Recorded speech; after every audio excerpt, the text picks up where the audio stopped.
بسم اللہ الرحمن الرحیم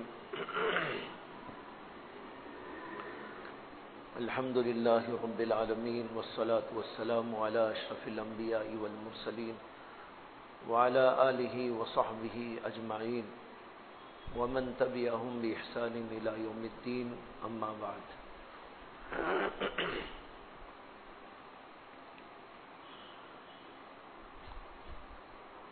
فاعوذ باللہ من الشیطان الرجیم بسم اللہ الرحمن الرحیم اللہ یجتبی الیہ من یشاء ویہدی الیہ من ینیب صدق اللہ مولانا العظیم۔ ایک آیت کریمہ آپ کے سامنے اس وقت پیش کی ہے۔ اس آیت کریمہ کا ترجمہ ہے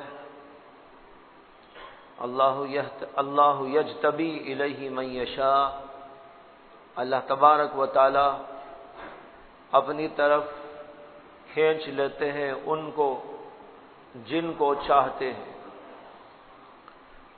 ویہدی الیہ من ینیب، اور اسے بھی راستہ دکھا دیتے ہیں جو اللہ کی طرف توجہ کرتا ہے۔ اس آیت کریمہ میں بڑا اہم ترین مضمون ارشاد فرمایا گیا ہے ان لوگوں کے لیے جو اللہ کے راستے کے طالب ہوتے ہیں، جو اللہ تک پہنچنے کی کوشش میں لگے ہوئے ہوتے ہیں اور یہ چاہتے ہیں کہ ہم اس دنیا میں رہتے ہوئے اللہ والے بن جائیں۔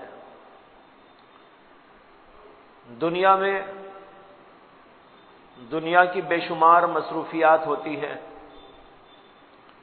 کھانے کی، پینے کی، کمانے کی، جمانے کی۔ ان ساری مصروفیات میں لگے ہوئے ہو کر ایک آدمی اللہ والا بننا چاہتا ہے۔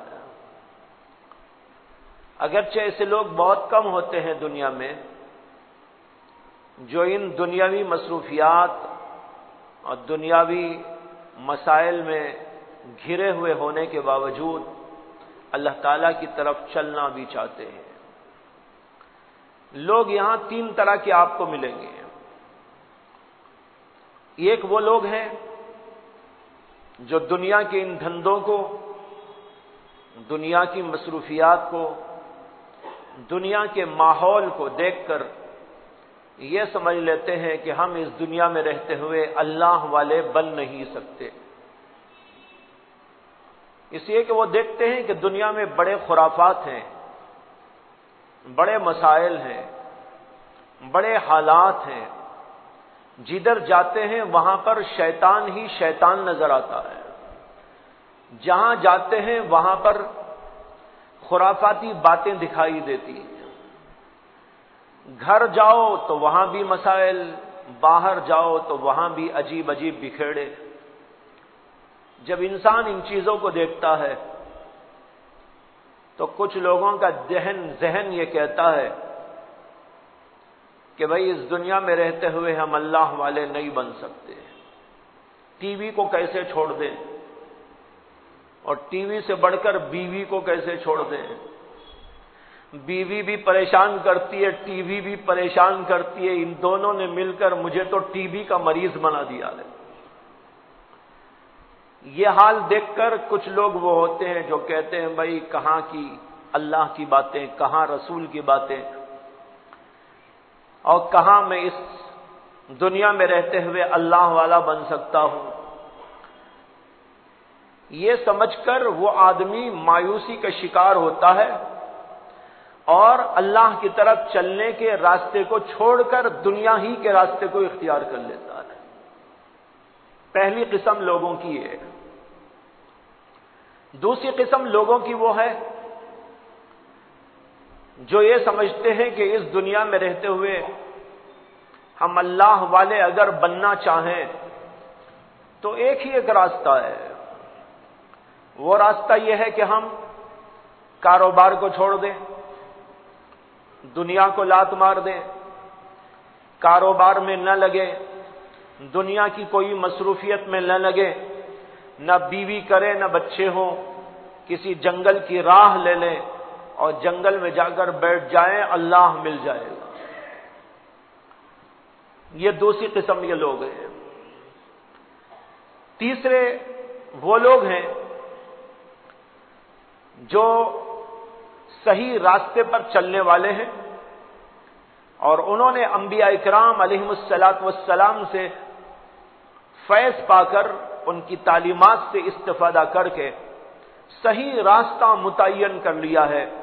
وہ یہ ہے کہ اس دنیا میں، ان دنیا کے بکھیڑوں میں رہتے ہوئے ہم اگر چاہیں تو اللہ کو پا سکتے ہیں، اس کے لیے ہمیں محنت کرنا ہوگا، مجاہدہ کرنا ہوگا۔ یہ تیسرا نظریہ ہے اور یہی صحیح نظریہ ہے۔ جہاں تک پہلی قسم کے لوگوں کا تعلق ہے تو ان کو شیطان نے وسوسے میں مبتلا کر دیا ہے۔ شیطان نے ان کو پٹی پڑھائی کہ بھئی اس دنیا میں رہتے ہوئے یہاں کے ماحول میں، یہاں کے حالات میں، یہاں کے مسائل میں تم کبھی اللہ والے نہیں بن سکتے، اس لیے کہ قدم قدم پر مسائل ہیں، قدم قدم پر رکاوٹیں ہیں۔ آنکھ اٹھائے تو رکاوٹ، زبان کھولو تو پریشانی، اور کان کھولو تو پریشانی۔ کچھ بھی ہم کرنے جائیں ہر جگہ پر پریشانی پریشانی نظر آتی ہے۔ چند دن پہلے ایک صاحب آئے میرے پاس اور انہوں نے کہا کہ میرے دل میں ایک جذبہ آتا ہے میں اللہ والا بنوں، اللہ کے راستے میں چلوں، لیکن مجھے کوئی ایسا ماحول نہیں ملتا کہ میں اس کے اندر رہتے ہوئے اس بات کو پورا کر سکوں۔ اس لیے کہ جب بھی میں گھر میں جاتا ہوں، اپنے دوستوں میں بیٹھتا ہوں، اپنے تجارتی مکان میں جاتا ہوں، لوگوں کے ساتھ وابستہ ہوتا ہوں، تو ہر جگہ پر مجھے رکاوٹیں ہی رکاوٹیں دکھائی دیتی ہیں، کوئی چیز ایسی سامنے نہیں آتی جو مجھے آگے پش کرنے والی ہو۔ بڑی ہی مایوسی کا اظہار کر رہے تھے۔ یہی گروہ ہے جس کا میں نے ذکر کیا کہ شیطان نے ان کے دل میں ڈال دیا ہے کہ ان حالات میں رہتے ہوئے تم کبھی اللہ کو نہیں پا سکتے۔ شیطان نے ان کو یوں پٹی پڑھائی اور انہوں نے اس کو سیکھ لیا، لیکن اگر واقعتاً حقیقی علماء سے، حقیقی مشائخ سے، محقق مشائخ سے اگر وہ استفادہ کریں اور راہ تلاش کرنا چاہیں تو اللہ ان کو اسی کے اندر سے راستہ بتا دے گا۔ میں اس کی تفصیل تو آگے عرض کروں گا۔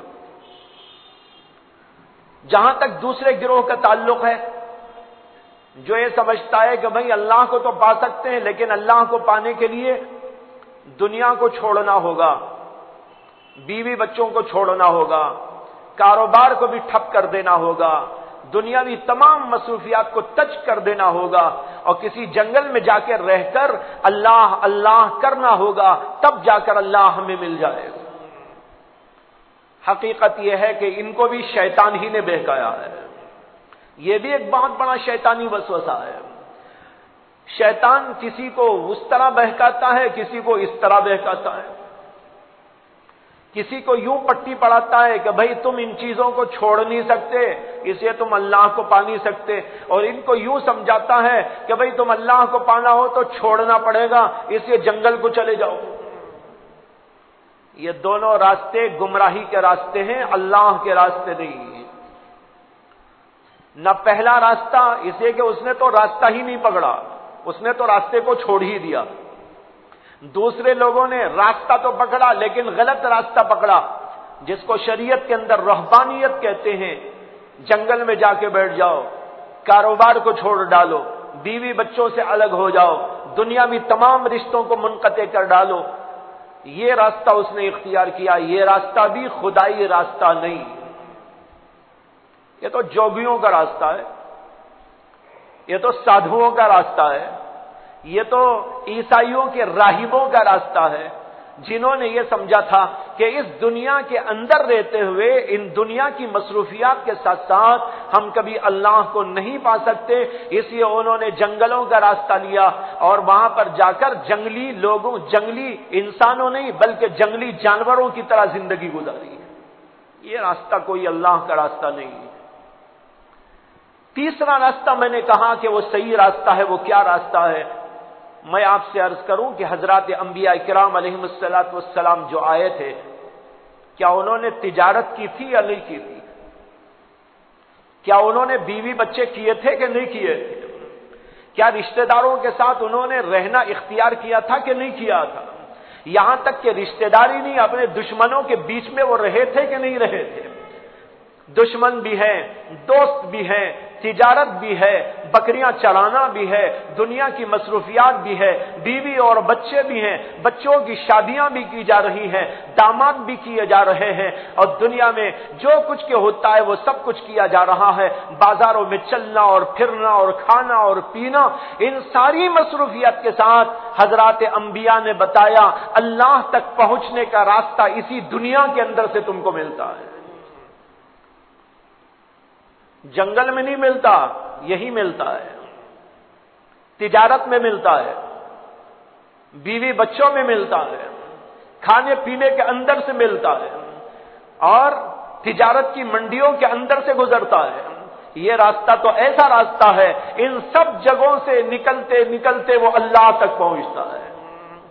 یہ جنگل کی پگڈنڈی پہ جانے کی ضرورت نہیں ہے، یہاں پر آپ بازاروں میں گھومتے ہوئے اللہ تک پہنچ سکتے ہو، بیوی بچوں کے ساتھ رہتے ہوئے اللہ کو پا سکتے ہو، دنیاوی تمام مصروفیات کے ساتھ میں اللہ کو پا سکتے ہو، دوستوں دشمنوں کے درمیان میں رہتے ہوئے اللہ کو پا سکتے ہو۔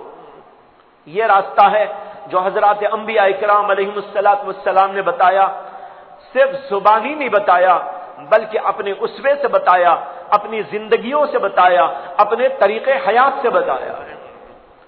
اور اللہ تعالیٰ نے فرما دیا لَقَدْ كَانَ لَكُمْ فِي رَسُولِ اللَّهِ أُسْوَةٌ حَسَنَةٌ لِمَنْ كَانَ يَرْجُو اللَّهَ وَالْيَوْمَ الْآخِرَ، فرمایا کہ تمہارے لیے رسول اللہ صلی اللہ علیہ وسلم کی ذات اطہر کے اندر بہترین نمونہ موجود ہے۔ جو اس نمونے کو چھوڑ کر کسی اور چیز کو اختیار کرتا ہے اسے کبھی اللہ کا راستہ نہیں مل سکتا۔ جنگلوں میں جا کر بیٹھے گا اللہ کا راستہ نہیں ملے گا، کسی کونے میں بیٹھ جائے گا سب چیزوں کو چھوڑ کر تو اللہ کا راستہ نہیں ملے گا، بلکہ اسے انہی چیزوں کے اندر رہتے ہوئے ان تمام مصروفیات کے اندر سے اللہ کو پانے کی کوشش کرنا ہو۔ یہ ایسا راستہ ہے، اسی لیے راستہ کٹھن بھی ہے، لوگ اس لیے ادھر جاتے ہیں کہ وہ آسان لگتا ہے، حالانکہ ملتا کچھ نہیں وہاں پر۔ اس لیے کہ سادھو لوگ بھی تو اس طرح کرتے ہیں کہ جنگلوں میں جا کے بیٹھ جاتے ہیں، کوئی پہاڑوں پہ بود و باش اختیار کر لیتا ہے اور جنگلی لوگوں کی طرح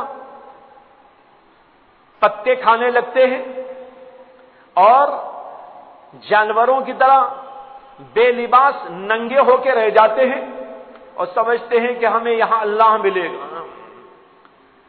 حضرت عبد القدوس گنگوہی رحمت اللہ علیہ جو بہت بڑے اپنے زمانے کے شیخ گزرے اور ان کا زمانہ آج سے تقریباً 500 برس پہلے کا ہے، گنگو کے اندر ان کا مزار آج بھی موجود ہے، بہت بڑے اللہ والے تھے۔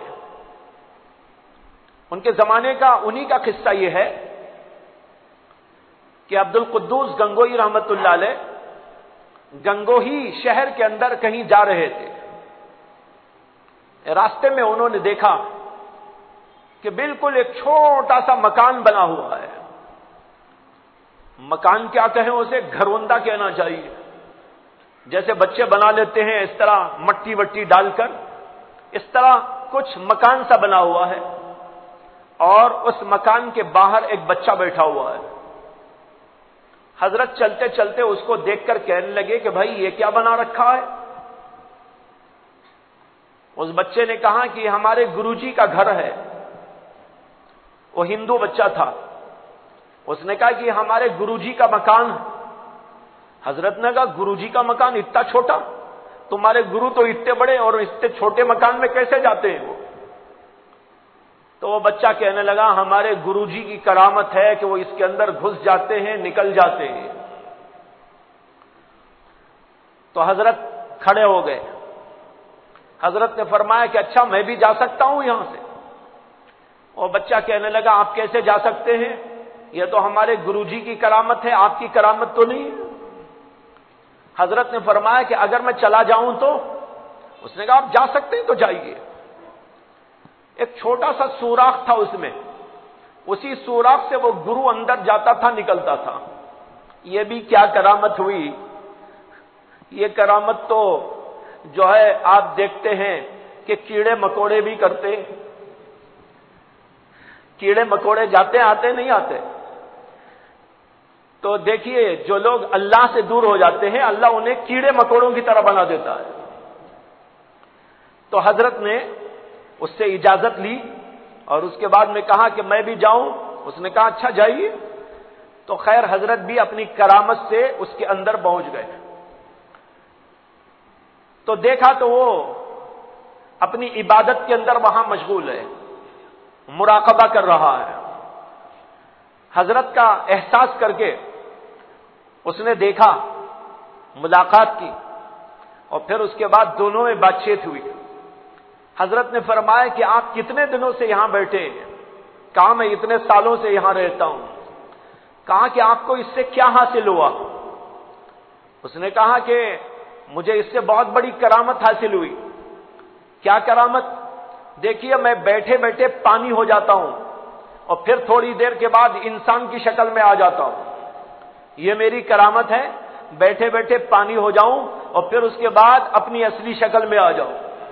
حضرت نے کہا ذرا دکھائیے۔ تو کچھ ہی دیر میں وہ بیٹھے بیٹھے پانی سا ہو کر بہنے لگا۔ اب وہ گرو کی جگہ پانی ہے۔ حضرت نے اپنے رومال میں پانی کو ڈبویا اور رکھ لیا۔ اس کے بعد پھر وہ اپنی اصلی حالت میں آ گیا۔ حضرت نے کہا یہ آپ کی کرامت، ایسا تو میں بھی کر سکتا ہوں، اگرچہ میں نے آپ کی طرح تو کیا نہیں ہے مجاہدہ، لیکن میں بھی ایسا کر سکتا ہوں۔ اس نے کہا دکھائیے۔ حضرت نے کہا میں بھی بیٹھے بیٹھے پانی ہو سکتا ہوں، پھر اپنی اصلی شکل میں آ سکتا ہوں۔ دیکھیے جب آپ پانی ہو گئے تھے تو میں نے اپنے رومال کو آپ کے پانی میں تر کر لیا تھا۔ آپ سے میں گزارش کرتا ہوں کہ جب میں پانی ہو جاؤں تو میرے پانی میں آپ کا رومال بھی ذرا تر کر کے رکھ لیجئے۔ اس نے کہا بہت اچھا۔ اس کے بعد حضرت بھی پانی ہو گئے، وہ اپنے رومال میں پانی کو تر کر کے رکھ لیا۔ پھر حضرت اپنی اصلی شکل میں آئے اور جو رومال تھا اس کے پانی کا ڈوبا ہوا، حضرت نے کہا ذرا یہ سونگھیے آپ کا پانی۔ اس میں اتنی بدبو آ رہی تھی، اتنی بدبو جو ناک کے قریب بھی لے جانے کے قابل نہیں۔ حضرت نے کہا کہ وہ رومال سونگائیے اور سونگھیے جو میرے پانی میں آپ نے ڈبویا ہے۔ دیکھا تو اس کے اندر خوشبو ہی خوشبو آ رہی ہے۔ حضرت نے کہا دیکھو جو کام آپ نے کیا وہ میں نے بھی کیا، جو میں نے کیا وہ آپ نے بھی کیا، لیکن دونوں کے اندر فرق یہ ہے کہ آپ کے پانی میں بدبو ہے، میرے پانی میں خوشبو ہے، یہ کیوں ہے؟ وہ بیچارہ لاجواب ہو گیا۔ حضرت نے فرمایا کہ یہ فرق اس لیے ہے کہ آپ کے اندر کفر کی بدبو ہے، میرے اندر ایمان کی خوشبو ہے۔ تو میں عرض کر رہا تھا یہ راستہ تو جوگی لوگ اختیار کرتے ہیں اور یہ سمجھتے ہیں کہ اس سے اللہ مل جاتا ہے۔ جب ایمان نہیں آیا، جب اعمال نہیں آئے، جب رسول کے طریقے پر زندگی نہ گزری، اگرچہ جا کے جنگلوں میں بیٹھ کر کچھ بھی کر لے، اس سے کچھ حاصل ہونے والا نہیں ہے۔ وہ راستہ اللہ کا راستہ نہیں ہے، راستہ وہ ہے اللہ کا جو انبیاء کرام علیہ السلام بتاتے ہیں۔ یہ جو پہلے لوگوں کا نظریہ میں نے بتایا، ان کی اصل خرابی یہ ہے کہ وہ یہ سمجھتے ہیں کہ اللہ کو ہم بڑی آسانی سے پائیں تو پائیں، لیکن دنیا کے ان بکھیڑوں میں رہتے ہوئے چونکہ اللہ کو پانا بہت مشکل ہے اور ہم مجاہدہ نہیں کر سکتے، اس وجہ سے وہ اللہ کے راستے کو چھوڑتے ہیں۔ یہ نفس کا بڑا مکر و قید اور شیطان کا وسوسہ ہے جو ان کو غلط راہوں پہ لے گیا۔ اس لیے یاد رکھنا چاہیے، یہ ایک وہ فرقہ جو آسان سمجھ کے جنگلوں کی راہ پہ جاتا ہے، ایک وہ جو اس دنیا میں سمجھتا ہے کہ ان مشکلوں میں ہم اللہ کو نہیں پا سکتے۔ دونوں گمراہ ہو گئے۔ صحیح وہ لوگ ہیں جو اسی دنیا میں رہتے ہوئے مجاہدہ کر کے اللہ کو پاتے ہیں۔ اسی لیے اللہ نے کہا وَالَّذِينَ جَاهَدُوا فِينَا لَنَهْدِيَنَّهُمْ سُبُلَنَا، جو لوگ ہمارے راستے میں محنت کرتے ہیں، مجاہدہ کرتے ہیں، تکلیف برداشت کرتے ہیں، ہم ان کے لیے راہیں کھول دیتے ہیں۔ لہذا یہ سمجھ لینا ہے کہ اگر اللہ کو پانا ہے تو مجاہدہ کرنا ہے، اور مجاہدہ یہ ہے کہ آپ اسی دنیا میں رہیں، بیوی کے ساتھ رہیں، بچوں کے ساتھ رہیں، کاروبار کے ساتھ رہیں اور مسائل کے ساتھ رہیں، اپنے دوستوں کے ساتھ رہیں، اپنے دشمنوں کے ساتھ رہیں، اور اسی کے اندر سے اللہ کو پانے کی محنت اور جد و جہد کریں۔ اگر یہ سمجھتا ہے کہ نہیں تو پھر تو کبھی وہ اللہ کو نہیں پا سکتا۔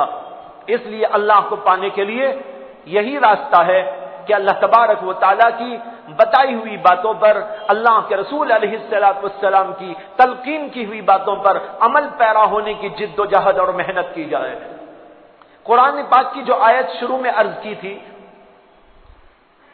اس میں اللہ تبارک و تعالیٰ نے اللہ کے راستے پر چلنے والے لوگوں اور اللہ کے راستے پر قدم بڑھانے والے لوگوں کا دل بڑھایا ہے۔ جو اللہ کے راستے میں قدم بڑھاتے ہیں، اللہ ان کا دل بڑھاتے ہوئے فرماتے ہیں اللہ یجتبی الیہ من یشاء ویہدی الیہ من ینیب۔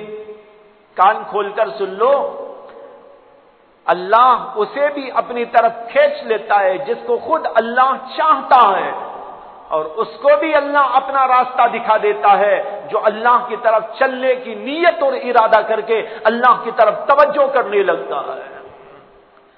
اس میں اللہ تعالیٰ نے ان لوگوں کو تسلی دی ہے، تم یہ نہ سمجھو کہ ہم نہیں پا سکتے، ضرور پا سکتے ہو، ضرور تمہیں اللہ کا راستہ ملے گا۔ اور اللہ تک پہنچنے کے دو راستے ہیں، ایک راستہ تو یہ ہے کہ اللہ خود ہی اپنی طرف کسی کو کھینچ لیتے ہیں، اور دوسرا راستہ یہ ہے کہ کوئی چلنے کا ارادہ کرتا ہے تو اللہ اسے راستہ دکھا کر اپنی طرف لے آتے۔ دونوں صورتوں میں محروم نہیں۔ محروم وہ ہے جو ارادہ ہی نہیں کرتا، محروم وہ ہے جو محنت ہی نہیں کرتا، محروم وہ ہے جو اس راستے پہ چلنا ہی نہیں چاہتا، اسے تو بے شک اللہ محروم کر دیتے ہیں۔ ورنہ جو آدمی بھی اللہ کے راستے پہ چلنے کے لیے ارادہ کرتا ہے، اللہ آج نہیں تو کل اس کے لیے ضرور بھی ضرور راستہ کھول دیتے ہیں۔ علماء نے اس کی تفسیر کے اندر لکھا ہے کہ اللہ کے راستے میں چلنے والے ایک وہ ہوتے ہیں جن کو اللہ خود ہی اپنی طرف کھینچ لیتے ہیں۔ بسا اوقات ایسے واقعات پیش آتے ہیں کہ ایک آدمی نے صحیح طور پر ارادہ بھی نہیں کیا، لیکن اللہ نے اسے اپنی طرف کھینچ لیا۔ حضرت عمر رضی اللہ تعالی عنہ حضور اقدس صلی اللہ علیہ وسلم کو قتل کرنے کے ارادے سے نکلے تھے، راستے میں بہن کے گھر گئے تھے، اور وہاں پر جب ان کو پتہ چلا تھا بہنوئی مسلمان ہو گئے، ان کو بہت پٹائی کی، لیکن کچھ ہی دیر کے بعد اللہ تبارک و تعالی نے اللہ یجتبی الیہ من یشاء اس کا منظر دنیا والوں کو دکھاتے ہوئے حضرت عمر رضی اللہ تعالیٰ عنہ کو حضور کی خدمت میں پہنچا دیا۔ جو نکلے تھے محمد صلی اللہ علیہ وسلم کا سر قلم کرنے کے لیے، انہوں نے خود اپنا سر حضور کے قدموں میں ڈال دیا۔ انہوں نے کہا میں ایمان لاتا ہوں، چنانچہ ایمان قبول کیا، پکے اور سچے مسلمان ہو گئے۔ نکلے تھے اللہ کے نبی صلی اللہ علیہ وسلم کے قتل کے ارادے سے، لیکن اللہ نے انہیں اپنی طرف کھینچ لیا۔ اللہ یجتبی الیہ من یشاء، اللہ جس کو چاہتے ہیں اپنی طرف کھینچ لیتے ہیں۔ اس طرح کے بے شمار واقعات اللہ تبارک و تعالی ہر دور میں دکھاتے رہتے ہیں، بغیر نیت، بغیر ارادے اللہ تبارک و تعالی لوگوں کو ہدایت دے دیتے ہیں۔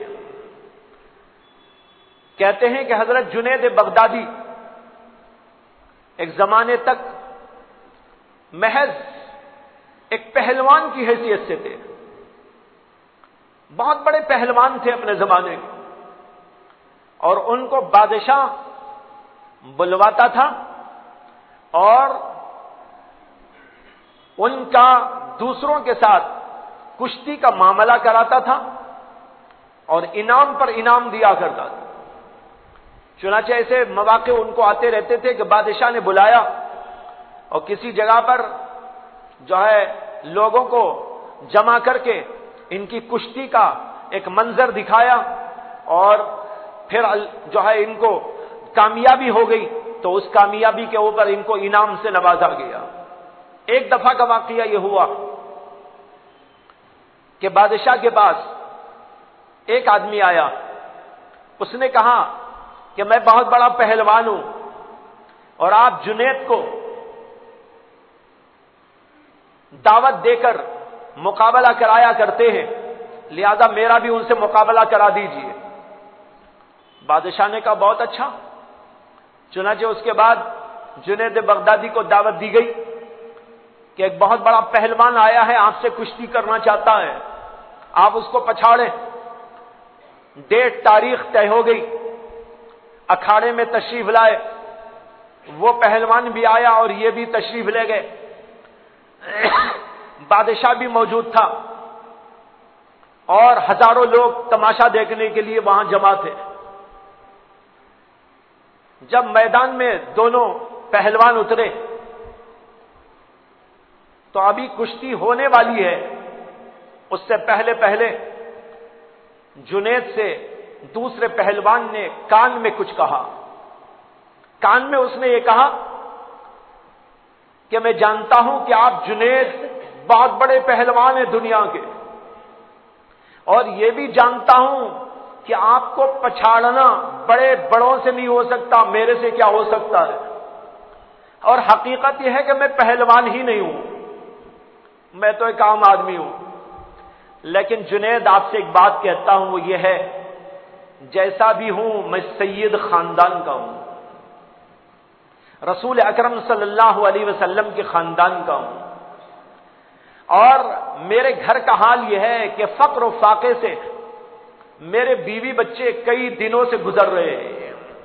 میرے ذہن میں آیا کہ فقر و فاقے کو دور کرنے کے لیے کوئی اور سبیل نہیں ہے، ایسا کرتے ہیں کہ بادشاہ کو بول کر جنید سے مقابلہ کرتے ہیں اور جنید سے گزارش کرتے ہیں کہ جنید جو ہے پچھڑ جائے، مجھے نہ پچھاڑے، میں ان کے اوپر بیٹھ جاؤں چڑھ کر، اور دنیا والے کہیں کہ بہت بڑا رستم پہلوان آ گیا، بادشاہ بھی سمجھے کہ میں نے جنید کو پچھاڑ دیا اور مجھ کو انعام مل جائے، بس انعام کی لالچ میں میرے بچوں کے فقر و فاقے کو نہ دیکھ سکے آ گیا ہوں۔ اس لیے اللہ کا واسطہ، رسول اکرم صلی اللہ علیہ وسلم کے خاندان کا واسطہ آپ کو دیتے ہوئے گزارش کرتا ہوں، اس سید آدمی کی ذرا لاج رکھ لینا۔ یہ بات تھی جو کان میں کہی اس نے۔ اس کے بعد کشتی شروع ہوئی۔ اب سارے لوگ انتظار میں ہیں کہ ابھی جنید اس کو پچھاڑیں گے اور ہم واہ واہ کریں گے، لیکن اتنے میں دیکھا 2-4-5 منٹ کے بعد کہ جنید نیچے ہے اور وہ آدمی ان کے اوپر بیٹھا ہوا۔ ساری دنیا حیران، بادشاہ بھی پریشان۔ لوگ کہنے لگے نہیں، ہمیں تو یقین نہیں آتا کہ جنید پچھڑ گیا ہو، لہذا دوبارہ کشتی کی جائے۔ دوبارہ بھی طے شدہ تھی یہ تو کہ پچھڑنا ہے جنید کو اور یہ آدمی ان کے اوپر بیٹھے گا، لہذا دوبارہ کشتی ہوئی، پھر وہی نتیجہ ہوا۔ تبارہ کشتی ہوئی، وہی نتیجہ ہوا کہ جنید جو ہے نیچے گر گئے اور وہ آدمی ان کے اوپر بیٹھ گیا۔ اب تو مجبور تھے، بادشاہ بھی مجبور تھے اور پبلک بھی مجبور تھی کہ جنید کی جگہ اس آدمی کو انعام دیا جائے، لہذا اس کو انعام دیا گیا اور شاباشی دے کر رخصت کر دیا گیا۔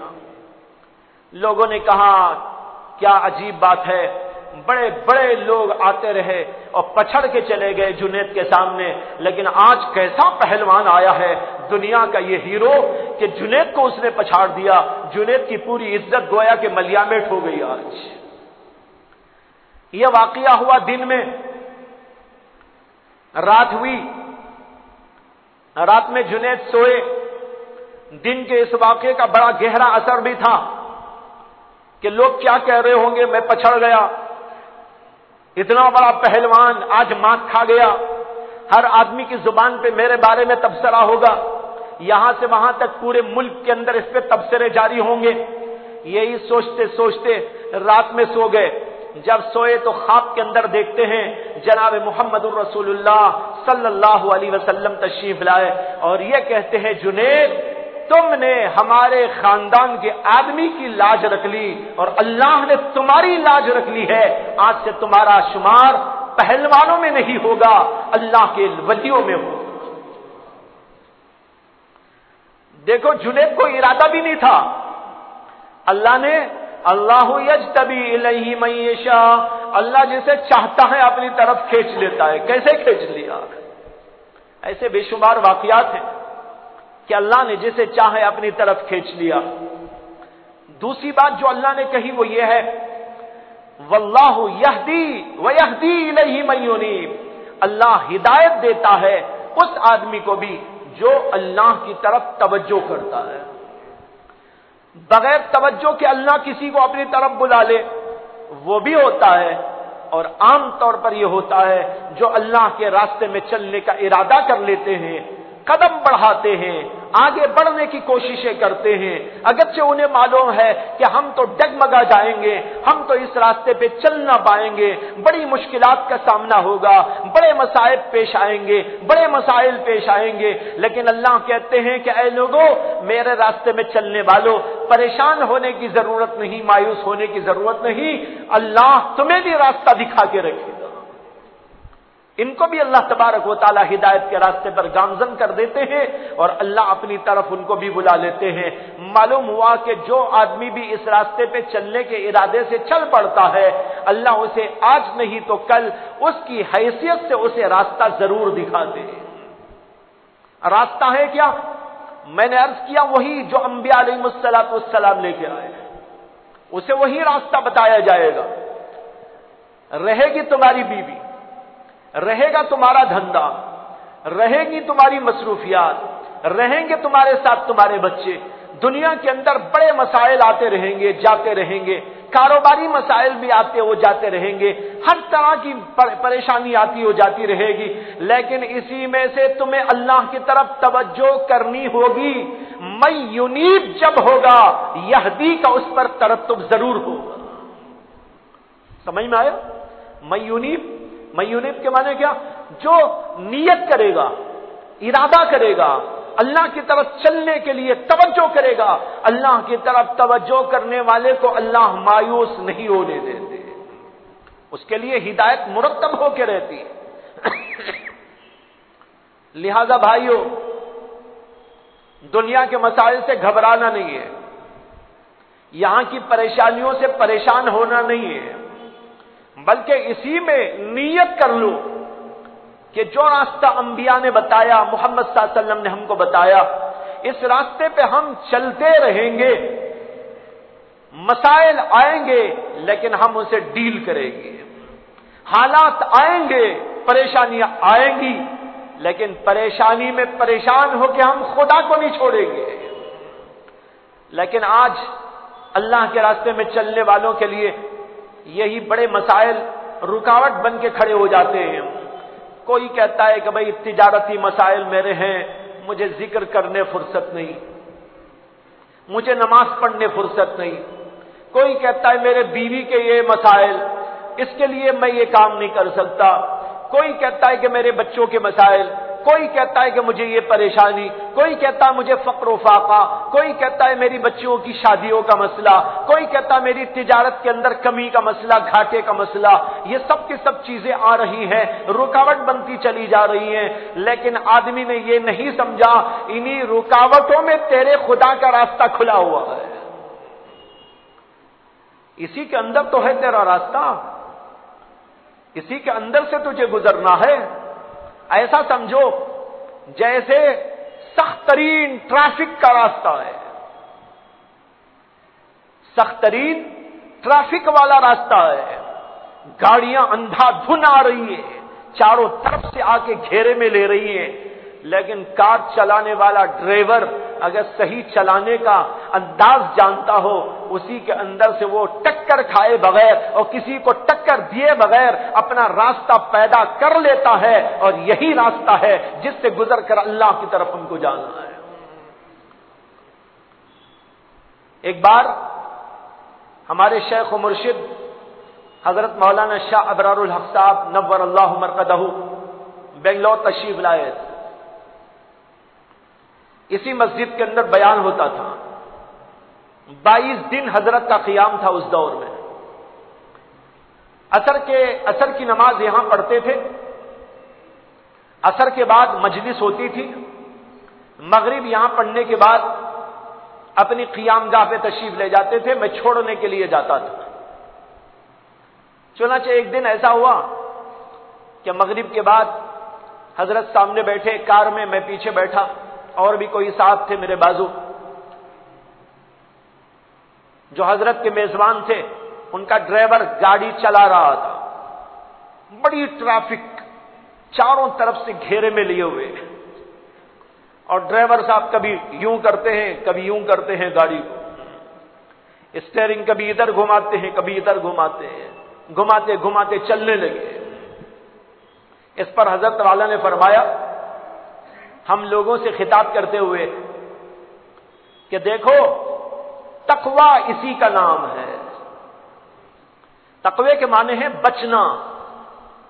حضرت نے فرمایا یہی بچنا، بچنا یہ نہیں ہے جنگل میں جا کے بیٹھ جاؤ، جنگل میں بیٹھنے والا بچتا کیا ہے، بلکہ سارے اس سے بچتے ہیں۔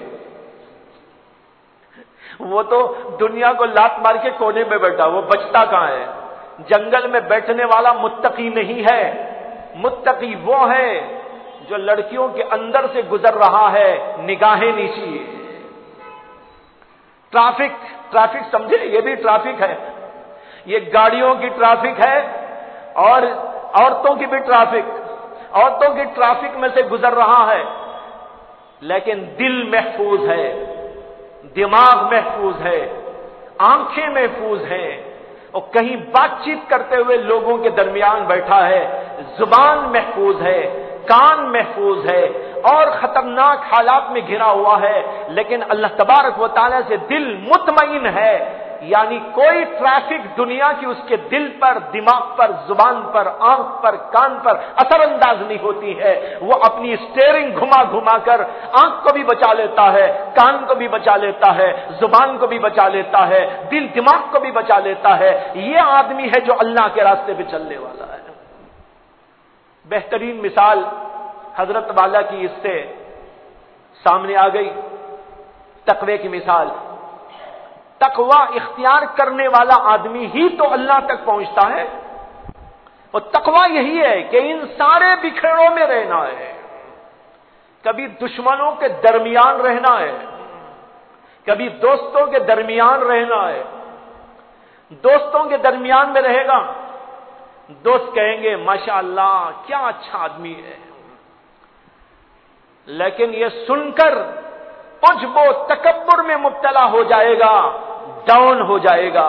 یہ سننے کے باوجود اپنے دل کی حفاظت کرے گا، تکبر سے بچے گا، دماغ کو عجب سے بچائے گا، اللہ تک پہنچ جائے گا۔ اچھا، دشمنوں کی طرف سے گالیاں آ رہی ہیں، دوست تو تعریف کر رہے ہیں، دشمن گالیاں دے رہے۔ جب دشمنوں کی گالیاں آئیں، یہاں پر بھی اللہ کی طرف توجہ کرتے ہوئے یہ بھی گالی بکنا نہ شروع کر دے۔ گالی دینے والے گالی دیں، لیکن یہ صبر کرے، اور ادھر سے کوئی اچھائی آئے اللہ کا شکر کرے، تکبر میں، عجب میں، خود پسندی میں مبتلا نہ ہو جائے۔ جب اس طریقے پر گزرے گا، یہ صبر کا راستہ، یہ شکر کا راستہ، یہ اسے اللہ تک پہنچائے گا۔ لیکن ایک آدمی اگر دوستوں کو بھی چھوڑ کر دشمنوں کو بھی چھوڑ کر جنگل میں بیٹھ گیا تو کہاں پہنچے گا اللہ تک؟ رہنا ہے اسی کائنات میں، رہنا ہے انہی مسائل میں، دشمنوں میں رہنا ہے، دوستوں میں رہنا ہے، دشمنی کرنے والے دشمنی کرے، صبر کرنا ہے، اور دوستوں کی طرف سے بات اگر ہماری بھلائی کی آ رہی ہے اس پر شکر کرنا ہے، عجب و خود پسندی میں مبتلا نہیں ہونا ہے۔ جب یہ راستہ اختیار کرے گا اللہ تک یہ راستہ اس کو پہنچا دے گا۔ بیوی موجود ہے، بیوی کبھی کچھ کر رہی ہے جو آپ کو پسند نہیں آ رہا ہے، صبر کیجئے۔ صبر اگر یہاں نہیں کریں گے تو کہاں کریں گے؟ بہت سارے لوگ کہتے ہیں بیوی کا یہ مسئلہ، بیوی یوں کرتی ہے، بیوی یوں کرتی ہے۔ میں ان سے کہا کرتا ہوں انبیاء اکرام علیہم الصلاۃ والسلام کی تعلیم یہ ہے، دشمن بھی کچھ کرے تو صبر کرو۔ کیا آپ بیوی کی بات پر صبر نہیں کرتے؟ دشمنی کرنے والوں کی دشمنی پر صبر، تو بیوی کے بارے میں تو بدرجہ اولا صبر۔ اب یہاں پر صبر کے ذریعے اللہ تک پہنچے گا۔ اور اگر کسی آدمی کی بیوی ماشاءاللہ بڑی بہترین ملی ہے، جو کہتا ہے مانتی ہے، جو چاہتا ہے وہ کرتی ہے، اور پکا پکا کے کھلاتی ہے، محبت و پیار ڈھیر سارا اس کو دیتی رہتی ہے، اب اس کو کیا چاہیے؟ اللہ کا شکر کرے۔ بیوی ایسی ہونے سے کہیں خدا کی ناشکری میں مبتلا نہ ہو جائے، اللہ کو بھول کے نہ بیٹھ جائے، بلکہ فوراً ان باتوں کے اوپر آدمی توجہ کرتے ہوئے اللہ کا شکر کرا کرے، اے اللہ تیرا شکر ہے کہ تو نے ایسی اچھی بیوی مجھ کو عطا فرمائی۔ کہتے ہیں کہ امام اعمش جو بڑے محدث تھے، بڑے عظیم محدث، بڑے خوبصورت ہونے کے بجائے بڑے بدصورت تھے، علم میں تو بڑا کمال تھا، عمل میں بڑا کمال تھا، لیکن صورت و شکل کے انتہائی بھونڈے تھے، کالے کلوٹے، آنکھیں اتنی اتنی سی، اسی لیے ان کو آمش کہتے ہیں۔ ان کی بیوی جو تھی وہ انتہائی خوبصورت تھی، اللہ تعالیٰ نے ایسا جوڑا بنایا، بیوی حسین و خوبصورت، دنیا کی گویا کے پری، اور امام آمش انتہائی بدصورت و بدشکل۔ ایک بار امام آمش اپنے گھر آئے، کھانا وانا رکھا گیا، کھانا کھانے کے بعد بیوی کے ساتھ بیٹھ کر باتیں کرنے لگے، باتیں کرتے کرتے اچانک کہنے لگے میرے دل میں ایک بات آ رہی ہے تم سے کہنا چاہتا ہوں، کہوں؟ انہوں نے کہا کہو۔ تو امام آمش کہنے لگے میرا دل یہ کہتا ہے تم بھی جنتی میں بھی جنتی، تم بھی جنتی اور میں بھی جنتی۔ بیوی ناز میں تھی، اس نے کہا ارے ہم تو سمجھتے تھے کہ حضور پر وحی بند ہو گئی، تمہارے اوپر وحی آنی شروع ہو گئی۔ انہوں نے کہا وحی کی بات نہیں ہے، بات دراصل یہ ہے کہ قرآن و حدیث سے معلوم ہوتا ہے اللہ تک پہنچنے کے دو راستے ہیں، ایک صبر کا راستہ، ایک شکر کا راستہ۔ میں دیکھتا ہوں میں انتہائی بدصورت و بدشکل، لیکن اللہ نے مجھے تمہارے جیسی خوبصورت اور حسین و جمیل بیوی عطا فرمائی۔ میں یہ سوچتا ہوں کہ تم مجھے جب دیکھتی ہوں گی تو تمہارے دل پر کچھ بار آتا ہوگا، اور تم صبر کرتی، صبر کرتے ہوئے میری اطاعت، میری فرما برداری، میرے سے خوش رہنے کی کوشش، مجھے خوش رکھنے کی کوشش، یہ تمہارا طریقہ چلا آ رہا ہے۔ میں سمجھ رہا ہوں کہ میری صورت و شکل کو دیکھ کر جو تمہارا دل کرتا ہے اس پر تم صبر کرتی ہوگی، اور میرا حال یہ ہے جب میں دیکھتا ہوں کہ اللہ نے تم جیسی حسین و خوبصورت بیوی مجھ کو اللہ نے عطا کی، میں اس پر اللہ کا شکریہ ادا کرتا ہوں، اللہ نے کتنی بہترین بیوی مجھ کو عطا کی ہے، اس لیے میں شاکر ہوں اور تم صابر ہو، اور صابر کو بھی جنت ہے اور شاکر کو بھی جنت ہے۔ تو ان ساری باتوں سے مجھے بتانا یہ ہے کہ دیکھو اللہ کا راستہ انہی کے اندر سے مل رہا ہے، بیوی سے مل رہا ہے اور کہیں بیوی کو شوہر کے اندر سے مل رہا ہے، وہیں سے تلاش کرو اللہ کو پانے کی، وہ راستہ خدا تک پہنچائے گا، بشرطے کہ ہم اس کے اندر اللہ کے قانون کو، محمد رسول اللہ صلی اللہ علیہ وسلم کے طریقے کو اپنا لیں گے۔ تو معلوم ہوا صبر بھی راستہ، شکر بھی راستہ۔ دیکھو بیوی کے ساتھ رہتے ہوئے یہ مسائل پیش آ گئے، اللہ کا راستہ وہیں مل گیا۔ کہتے ہیں کہ حضرت ابو الحسن نوری بہت پرانے زمانے کے ایک بہت بڑے اللہ کے ولی گزرے، ابو الحسن نوری۔ نوری کیوں کہتے ہیں مجھے اس کی تحقیق تو نہیں ہے، شاید اس لیے کہتے ہوں کہ ان کا چہرہ بڑا نورانی تھا، جیسے کہ اس واقعے میں بتایا گیا ہے۔ بہرحال ان کے زمانے میں ان کا بڑا چرچا تھا، دور دور تک لوگوں میں ان کا شہرا تھا۔ کسی آدمی نے بہت دور علاقے میں جب امام ابو الحسن نوری کا تذکرہ سنا اور ان کے فضائل، ان کی باتیں سنی، تو اس کے دل کے اندر جذبہ پیدا ہوا کہ مجھے ان سے ملاقات کرنی چاہیے۔ چنانچہ ان سے ملاقات کرنے کے لیے سفر میں نکلا، دور دراز کا سفر طے کرتے کرتے کرتے وہ پہنچ گیا ابو الحسن نوری کے علاقے میں۔ پھر وہاں سے ان کے گھر پہنچ گیا، دروازہ کھٹکھٹایا، اندر سے کسی عورت نے کہا کون؟ اس آنے والے نے کہا کہ میں ایک مسافر ہوں، بہت دور سے آیا ہوں اور میں حضرت ابو الحسن نوری سے ملنے کے لیے آیا ہوں۔ تو وہ اندر سے ایک عورت کہنے لگی، ارے ابو الحسن نوری سے ملنے اتنی دور سے سفر کر کے آئے، بے وقوف ہو گیا تو؟ یہ کوئی ایسا آدمی تھا اس سے ملنے کے قابل؟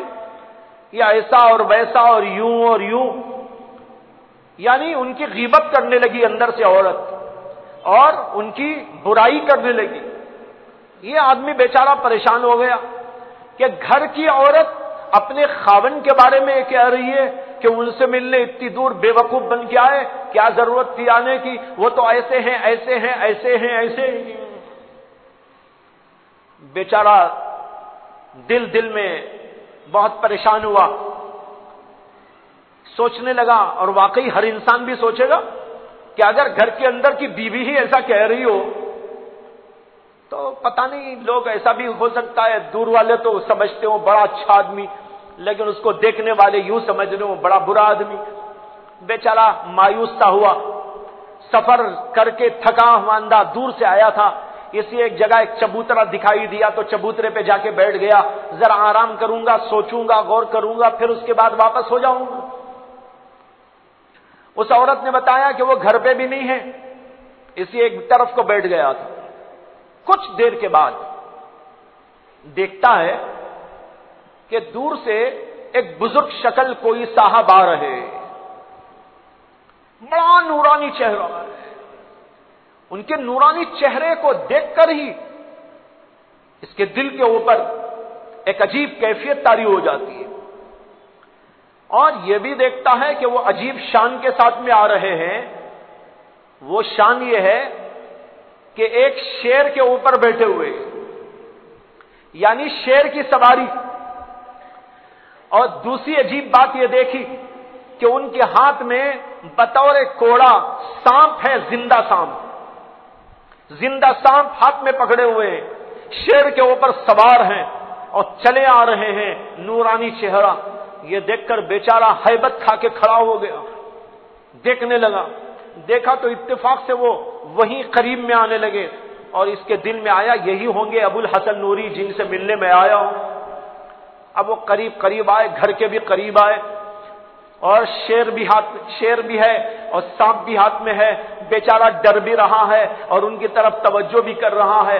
اتنے میں وہ اترے اور اس کے بعد شیر کی دم یوں کر کے اس کو یوں کر دیا تو شیر دم دبا کے بھاگ کے جنگل کی طرف چلا گیا، اور جو ہاتھ میں سانپ تھا اس کو انہوں نے جھاڑیوں میں چھوڑ دیا تو سر سے وہ کہیں اندر غائب ہو گیا۔ یہ آئے، یہ بھی سلام کیا، مصافحہ کیے، دونوں سے الگ سلیک ہوئی، پوچھا کہ بھئی کون ہو تم، کہاں سے آئے ہو؟ کہا میں ابو الحسن نوری سے ملنے آیا. کہا کہ مجھے ہی ابو الحسن نوری کہتے ہیں. وہ بہت خوش ہو گیا کہ جن سے ملنے آیا یہاں پر ملاقات ہو گئی. پھر اس کے بعد وہ اپنے گھر میں لے گئے, اس کو بٹھایا, کھلایا پلایا اور بہت کچھ اس نے استفادہ کرنا چاہا, استفادہ کیا. جب واپسی کا ارادہ ہوا تو اس نے کہا کہ حضرت ایک بات دل میں آ رہی ہے, پوچھنا ہے, اگر آپ اجازت دے تو پوچھ لوں. کہا کیا؟ کہا حضرت جب میں آپ سے ملنے کے لیے یہاں آیا, آپ کے دروازے پہ دستک دی تو ایک عورت نے گھر کے اندر سے آپ کے بارے میں ایسا اور ایسا کہا. میں تو بڑا مایوس ہو گیا تھا کہ آپ سے ملنے میں خامخواہ کیوں آیا, دل میں برائی آ رہی تھی. لیکن اللہ نے ملاقات کا شرف عطا کر دیا, آپ کی عظیم کرامت بھی میں نے دیکھ لی اور آپ سے ملاقات بھی ہو گئی, مجھے اطمینان ہو گیا. لیکن اب سوال یہ ہے کہ آپ کے گھر کی عورت آپ کے اتنے خلاف کیوں ہے؟ یہ سوال کیا اس نے. حضرت ابو الحسن نوری فرمانے لگے بھائی کیوں کیا کا جواب تو میں نہیں دیتا, البتہ ایک بات کہتا ہوں, جو کچھ کہ تم نے میری کرامت دیکھی ہے یہ دراصل اسی بیوی کا طفیل ہے. کہا کہ اس کا طفیل؟ کہا ہاں, اس کی گالیوں پر صبر کرتا ہوں, اس کی بدماشیوں پر صبر کرتا ہوں, اس کی اذیتوں تکلیفوں پر صبر کرتا ہوں, اسی صبر کے نتیجے میں اللہ نے مجھے یہ مقام عطا فرمایا. نوجوانوں کو سوچنا ہے, اللہ کا راستہ پانے کی خواہش تو کرتے ہو لیکن صبر بھی کرتے ہو؟ اللہ کے راستے میں چلنے کے لیے دل میں جذبہ تو پیدا ہوتا ہے, لیکن کیا تھوڑی سی محنت بھی برداشت کرتے ہو؟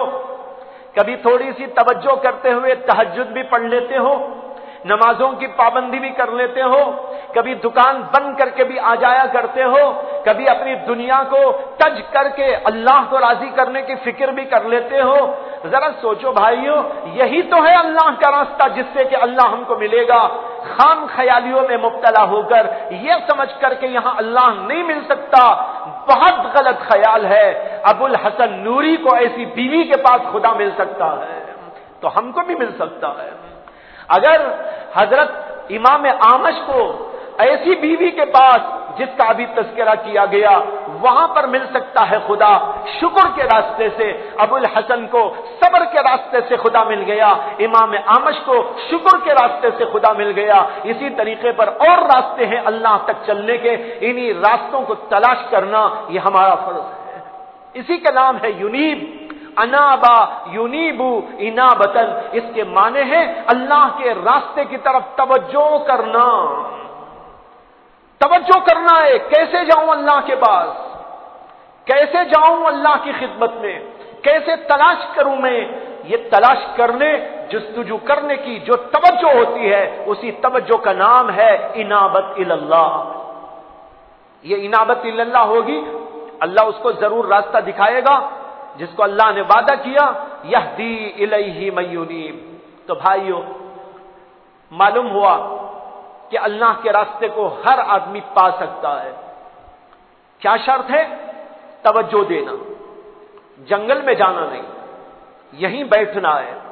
کاروبار آپ چلائیں, کاروبار میں حلال و حرام کی تمیز کریں, اچھے برے کا فرق کریں, اس کے اندر سے اللہ کا حکم پورا کریں. غریبوں کی امداد, یتیموں کی خبرگیری, بیواؤں کی جو ہے مدد اور امداد, اور اسی طریقے پر اور رشتہ داروں کے ساتھ حسن سلوک, یہ سب کرتے رہیں. اسی کے اندر سے آپ کو اللہ ملے گا, آپ کی تجارت اللہ تک پہنچاتی. تو خلاصہ یہ ہے کہ اسی دنیاوی تمام مصروفیات میں رہتے ہوئے ہم اللہ کو پا سکتے ہیں. اس طریقے کو انبیاء کرام علیہم السلام نے تعلیم دیا. جب انبیاء علیہم السلام آئے تھے تو جاہلوں نے یہی کہا تھا, جن کو راستہ صحیح معلوم نہیں تھا انہوں نے یہی کہا تھا, مالی حاضر رسول یمشی فی الاسواق. ارے کیا ہو گیا, یہ رسول ہے کیا, بازاروں میں چل رہا ہے, بیوی بچے کر رہا ہے, کھا رہا پی رہا ہے. ان کے دماغ میں یہ تھا رسول ہوگا, اللہ والا ہوگا, وہ تو جنگلوں میں شاید رہے گا, وہ کھائے گا بھی نہیں, پیے گا بھی نہیں, بازاروں میں چلے گا بھی نہیں, کچھ نہیں کرے گا. یہی خام خیالی آج بھی لوگوں کو ہے، اور جو ان چیزوں میں رہتے ہیں وہ سمجھتے ہیں کہ اللہ کا راستہ ہو ہی نہیں سکتا، ایک بہترین تاجر بہت بڑا خدا کا ولی ہو سکتا ہے۔ آپ نے نام سنا ہے حضرت عبید، پورا نام میں بھی بھول گیا اس وقت، جو بہت بڑے اپنے زمانے کے اللہ کے ولی تھے، وہ بہت بڑے تاجر تھے، اور ان کی تجارت کپڑے کی تجارت تھی۔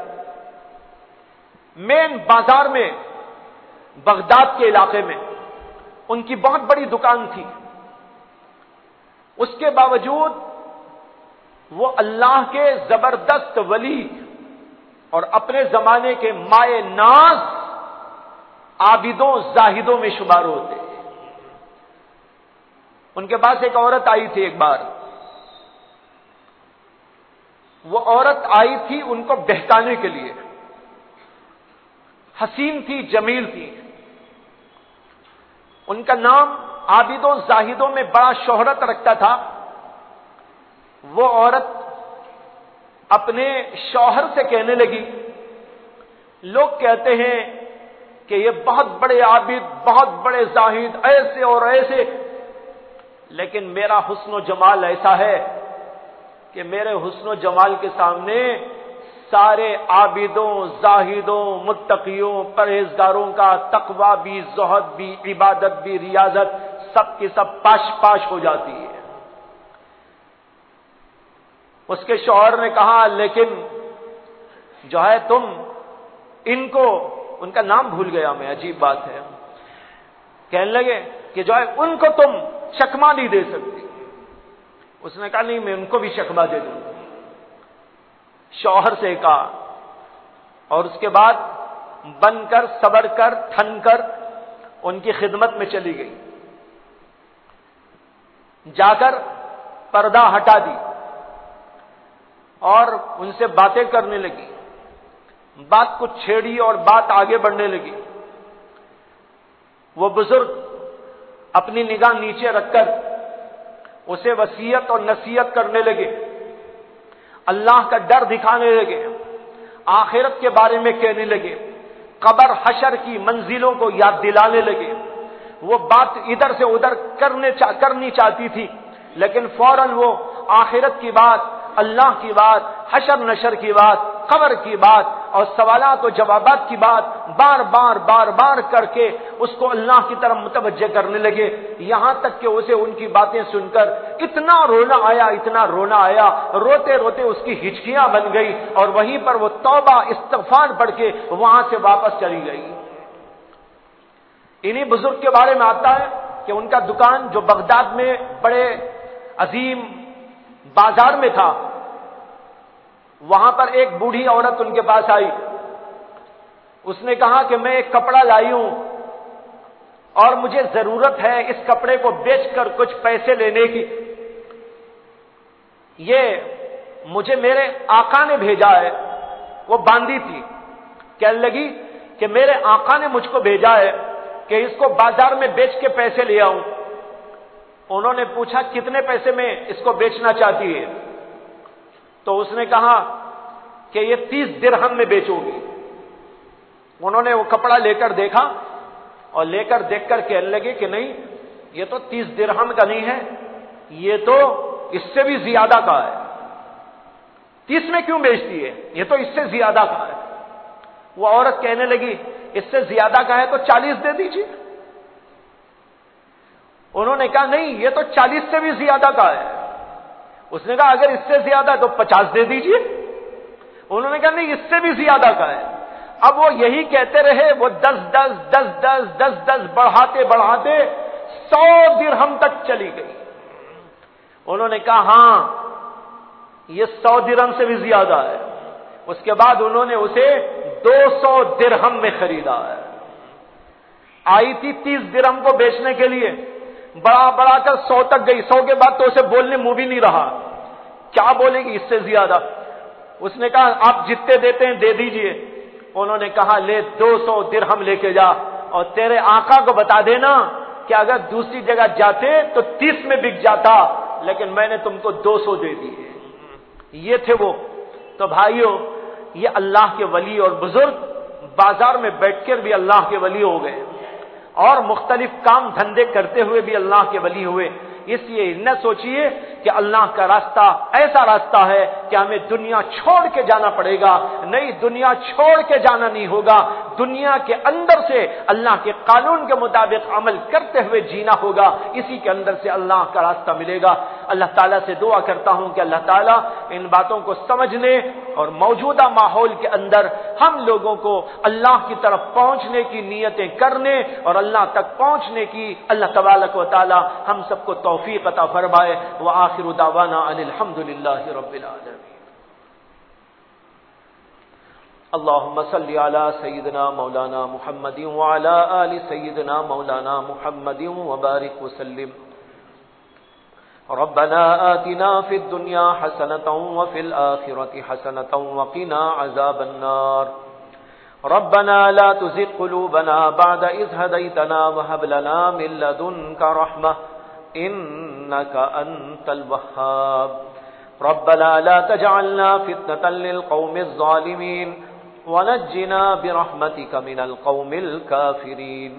ربنا لا تؤاخذنا إن نسينا أو أخطأنا. ربنا ولا تحمل علينا إصرا كما حملته على الذين من قبلنا. ربنا ولا تحملنا ما لا طاقة لنا به. واعف عنا واغفر لنا وارحمنا أنت مولانا فانصرنا على القوم الكافرين. سبحان ربك رب العزة عما يصفون وسلام على المرسلين والحمد لله رب العالمين.